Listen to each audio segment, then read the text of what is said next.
Well, the dollar is very interesting and it's subtle.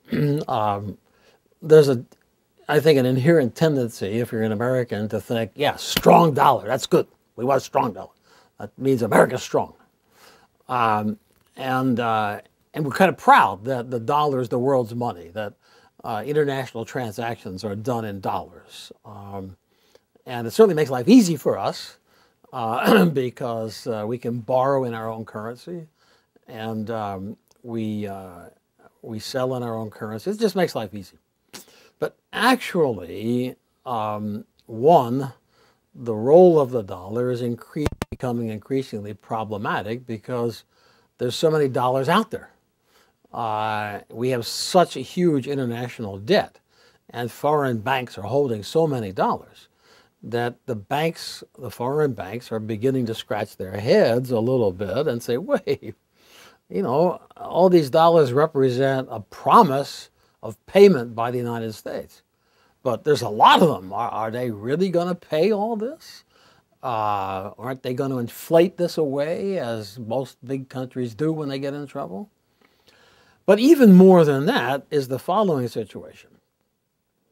The dollar is a floating fiat currency, so it's not linked to gold or silver or any other commodity. It's just the dollar.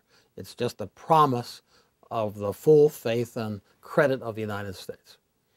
Now, what that means is that in international markets, countries like China can intervene in currency markets. They can buy dollars, which tends to raise the price of the dollar and reduce the price of the yuan, which effectively reduces the price of their exports. So it's a kind of a subsidy to their exports.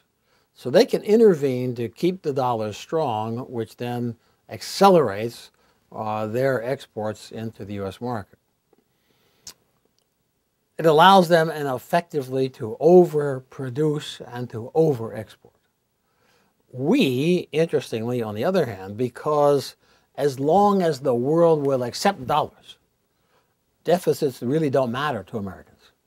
As long as the world will take dollars, we can just keep printing dollars and say, hey, we want more oil. Here's a few more green pieces of paper with presidential pictures. So it allows us to be irresponsible. It allows us to overconsume, overspend, and overborrow. And as a result, kind of both we and our trading partners are acting irresponsibly. And that means the system is not sustainable. And we just saw in this crisis one element of what can happen when the system becomes unsustainable. And as I said earlier, we haven't really fixed that. So it's still unsustainable. And what can happen is that we could get into a situation in which other countries just say, hey, we can't keep taking all these dollars. We don't want dollars anymore. The oil-producing countries, for example, maybe they say, look, we're just choking on dollars here.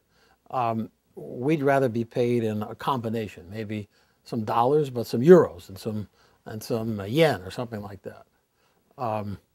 Or what we find happening right now is that countries with large dollar holdings are trying to diversify. So China is buying agricultural land in Africa or oil wells in other parts of the world.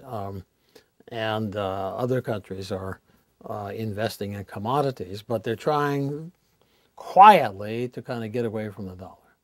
So the long-term prospect here is that at some point the dollar is likely to devalue, and the living standard of Americans, we're living above our means right now. We're living beyond our means, and so the living standard of Americans is likely to decline.